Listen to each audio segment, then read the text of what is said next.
All right, thanks everyone. It's just after 1 o'clock, so we're going to go ahead and get started. We have Jonathan Jones joining us. Jonathan, thank you very much for taking the time and volunteering to join us for this call. We'll try to have one other player available this week, and I'll get you guys that information as soon as it's confirmed. We'll start with Dan Roach, followed by Mike Reese. Go ahead, Dan. Jonathan, thanks very much for joining us. Hope you're doing well. Hey, Dan, how's it going? Good, thank you. Just a thought on what you've learned over the course of your career, especially with what you have in that defensive backfield for leadership with the McCourties and Patrick Chung and so on, Stephon Gilmore. What you've been able to learn from some of those players as you've gone about it throughout your career, and how much has that been a help to you? I've been able to learn a lot. I think, like you said, you speak on the mentorship from Devin and the older guys like that. It's impacted my career so much because they're always willing to help the younger guys and just that transition. You know, year after year, coming in a place like New England, which is not easy to play for. Having those veterans who've done it and then done it at an elite level, it's just some easy footsteps to follow. Thank you. You're welcome. Next question will be Mike Reese. Hang on one second. Go ahead, Mike. Hey, Jonathan, how you doing? Hey, how's it going? Good to see you. Would love to hear from you on what the virtual meetings have been like. It's been fun. It's definitely been a change up. Like I said, just the closest we have to get the camaraderie of a group. The rookies just joined in with us. So just having that camaraderie, everyone getting to talk and spend time with each other. It's a little different, but as with everything, you learn to adapt. And it's been fun to just get back with the guys and, have the jokes going back and forth across the meetings, as well as get back to talking ball, at an elite level with the coaches and everyone. And just to follow up, was it this week with the rookies? Is that sort of that camaraderie? Is that what you were mentioning? Yeah, I think the rookies, they started, and like I said, the whole team is getting together. And just like I said, just having everyone in the meetings day in and day out and getting to finally be around each other kind of brings out that side of football. We're not there in the facilities, obviously, to interact with each other, but the virtual meetings have been just that. Next question, I think, is Mike Giardi, followed by Mark Daniels. Hey, John, thanks for doing this. No problem. How's it going? I guess piggybacking off what Mike said, in terms of the virtual meetings, I'm talking to some different coaches and players around the league. They mentioned that maybe there's a chance for some more individual stuff that maybe you wouldn't normally get in this situation. Have you felt that at all? And I guess my second part would be just, how are you staying in shape? Would you be ready if they threw you on the field tomorrow to do what you'd normally be doing mid-May? Would you be able to do it? Definitely. I'll start with that as far as the conditioning part. We're staying on our routine of trying to maintain our normal workouts. I would say the lack of competition that we kind of get when we start, we haven't really got to that phase where we'd be at, but we're starting to get there as far as timing, where we're going against the offense in live situations. So I think that's kind of the only thing that's missing. But as far as workouts and conditioning, we're doing the same regimen that we'd be doing, while we're there. I don't really think that's changed much. Like I said, I think the live work that we be getting going into the phase 2 and the OTAs is kind of what you're going to miss the most. We'll go Mark Daniels, followed by Jim McBride. Thanks, Stacy. Hey, Jonathan, how's it going? Hey, how's it going? Good, man. With the virtual meetings right now, what would you say the goal is? What are you guys learning, and sort of what's going on in these meetings? Mental. I think it's to have everyone on the same mental plane as far as communication, refreshing that. Even for the veteran guys, just hearing some of those terminologies over and over again, and start from scratch. I think that's something we kind of do every year. We don't assume that everyone knows anything, so we start on the playbook from page 1. So having these meetings and being able to start from page 1 of the playbook and go through that even as veterans, as refreshers, and young guys, is to catch them up to where everyone else is. So I think the communication of that is so key. Like I said, we're missing the physical aspect of it, but just having that communication is very key. And in terms of the physical aspect, do you have like a home gym? Are you working out outside? What's that been like? Man, I had to assemble my own gym. So that was fun. I mean, I had to get it together and get everything in. Coaches kind of have a workout that they send us and have all your equipment that you're going to need. So got all that in and just being able to get the workouts, get them in, and like I said, stay on shape and stay the course. Cool. Thank you. Yes, sir. Next question, Jim McBride, followed by Andrew Callahan. Hey, Jonathan, thanks for taking the time. I kind of want to take you back to that wild card game and the tackle you made against Derrick Henry, and kind of what the mindset is when you're taking on a guy and you're giving up, sizable amount of, power and speed, and how do you take him down, and what kind of goes through your head? He's a force. So I mean, at that point, defense, we're always taught, if you give us 1 yard to defend, it's our job to keep him out of the end zone. So going through that play, it was a bang play right there at the end zone. And just to run through him, definitely giving up a little bit when it comes to size, but just generate enough force to run through a guy that big. That's what helps. Thank you. Yes, sir. Next question, Andrew Callahan, followed by Doug Kyde. Hey, Jonathan, thanks again for taking the time. How's the family been through all this? Oh man, everyone's good. It's been good to get a little extra time with the family, so I can't complain about that. How about yourself? Great, yeah, things are good. I appreciate you asking. So obviously, you mentioned this is a new year starting from scratch. When you consider the level that you guys played at last year, which was very high for much of the season, what can you do this year individually and as a secondary really to perhaps reach an even higher level with most of the guys you have coming back? That's a good question. I think individually, it just starts with improvement. I think every guy kind of goes back some of his plays that he didn't make or that he was close to making in the year before.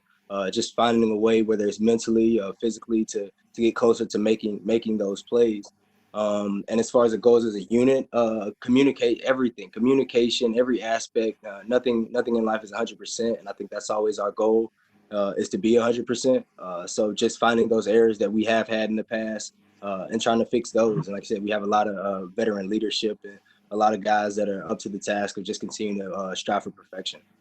I know you mentioned kind of finding ways to make plays this season, and guys in the locker room last year would rag on you because you just had that goose egg for the interception total. Is that something you're looking at this year to maybe kind of get back in the interception column? Definitely. Like I said, that's a big personal goal of mine this year, is to help contribute on the team as far as, more turnovers in that aspect. But the whole team, I think the whole team, it starts, up front, the secondary, just all working together as one group. And that's where we have to start this year to get anywhere close to where we were last year. Like I said, it's a whole new year. So whole new defense, whole new team. So just figuring out who we are as a team and how we win best on defense is going to be our task this year. Appreciate it, man. Yes, sir. Next question, Doug Kyde, followed by Henry McKenna. Hi, Jonathan. There's quite a few Auburn guys on the Patriots roster at this point. Wanted to ask you about a couple of them. First of all, just what did you see from Jarrett Stidham last season when you were asked to go up against him? And the other one is Will Hastings, an undrafted free agent. I think he was a kicker, actually, when you were a senior at Auburn. So just what do you remember about Will, and are you surprised that he's now you're a wide receiver on the same team as you are now? Speaking on Will first, I remember Will in my time at Auburn, and one thing I know about him, he worked hard. He's a guy that likes to show up and work hard. He was a walk-on, so it just goes to show to his work ethic. And as far as Jarrett, as a rookie, as everyone, it's a lot, coming at you. And I think that whole group of offensive rookies did a good job of developing throughout the year. And this year is going to be big for him going into year 2. Thanks. That's all. Next question, Henry McKenna, followed by Alan Siegel. Hey, John. Glad to hear all is well for you. Just thinking a little bit big picture about the position you play in the slot. Seems like over the last few years, the pay for receivers at that position has really gone up. Players who play that position in the draft, for example, seems like they're getting valued more and more. What do you see sort of schematically from your side of the ball, how that's becoming an emphasis in the NFL? I want to think the numbers show that offenses are in 11 personnel. Majority of the season and majority of the game. So that third wide receiver is kind of extremely more valuable. Not just before he kind of be used just on third downs and brought in that package. Being like I said, guys, teams are running sub offenses. For all three downs. So that's kind of increased the value of it. On the offensive side. So therefore, on defense we kind of have to match that. So the slot guys and more of the nickel guys in the third and fourth corners are kind of increasing their value because, like I said, the offense are using their receivers, that much more. Do you feel like I feel like the slot term used to be sort of like, in a sense, people would consider it limited. What do you think about that? About how that perception might be changing nowadays? I wouldn't say so much. I think, especially in our defense, guys line up outside, inside, and a little bit of both. And I think the way football is starting to trend, just being able, the more you can do, within the defense. So not just, like I said, not limiting yourself to just being able to play the slot, being able to play outside, and vice versa. Next question, Alan Siegel, followed by Ian Steele. Thanks, Stacy. Thanks, Jonathan, for doing this. Appreciate it. It's interesting to hear you talk about the virtual meetings and stuff. And obviously, this is a different time. And, the NBA, NHL talking about coming back, but no fans in the stands. So I'm wondering if you've given any thought to you personally, maybe talking with your teammates about what it might be like going forward, possibly playing without fans in the stands, if that happens. It definitely be a little bit different. I think that's a bridge we have to cross when we get there, but it'd be different, but it's possible. Like you said, certain teams, when NASCAR's kind of started the trend with it now, they were first to give it a try. So it's definitely possible. It'd be something we just have to learn to adapt to. Thanks, Jonathan. Yes, sir. Ian Steele, followed by Yanni Caracas. Hi, Jonathan. How you doing? Hey, Ian, how's it going? Good. Thanks for taking the time. I'm curious. We just recently had the draft and undrafted free agency. Oh, you good? Yes, sir. That's all right. With the draft and undrafted free agency and the rookies starting to get going a little bit, it kind of brought me back to thinking about your story about how you came in as maybe one of the low men on the totem pole and worked your way kind of a Patriots-like way from special teams to a real contributor on the defense. And what you may share with some of the young guys in terms of, how to make the team as, one of those guys coming in. That's big. Opportunity is extremely important. And I think the organization that we're in, everyone gets the opportunity. Whether you're a first round guy or undrafted guy, you have your opportunity.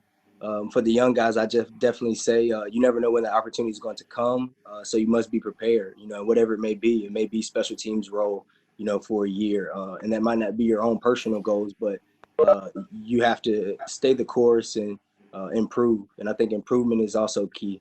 Daily, from day to day, I think that's extremely important just to improve. Thank you, Jonathan. Yes, sir.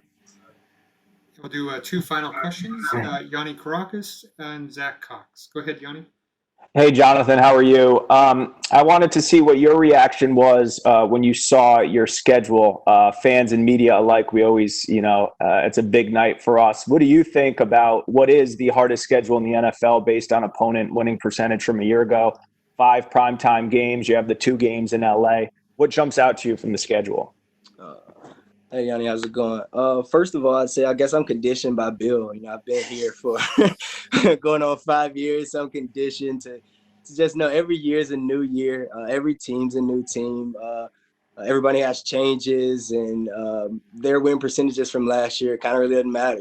Teams that go 0-6 to start, and then pick up better. So, I mean, just taking it, one day at a time. And I think the first thing we have to do is get in training camp and figure out who we are as a team. And that's where it's really going to start. And then, like I said, teams evolve, as the season goes on, as every year. But we have to figure out who we are first. And, the other teams really don't matter at this point. And we'll make this the last question. Zach Cox, apologies to anybody else I didn't get to, but Zach, you've got the final question. Hey, John, thanks again for doing this. I know you touched on this a little bit earlier, but given the fact that you guys might not have nearly as much kind of on-field practice this offseason, how beneficial do you think it'll be to have the level of continuity that you guys have in your cornerback room with basically everybody from last year coming back this year? I think that'd be, extremely advantage for us if we use it to that advantage. To, like I said, to continue to get on our communication, to stay on the same page. I know we say that, use the word communication over and over because, in football, that's so key, just to make sure you get 11 guys, to see the same picture at the same time. So in the back end, just having those guys who've seen the same thing, over and over. And there's, subtle communication between each other that we've grown understanding. So just getting back to that once we get on the field, I think we'll be a step ahead. But like I said, we have to continue that, with these meetings. It's just kind of refresh that. Great. Thank you. No problem. Jonathan, thank you very much for taking the time. It's a big help to the media covering the team. It's a big help to us to have you on representing us. So I appreciate it very much.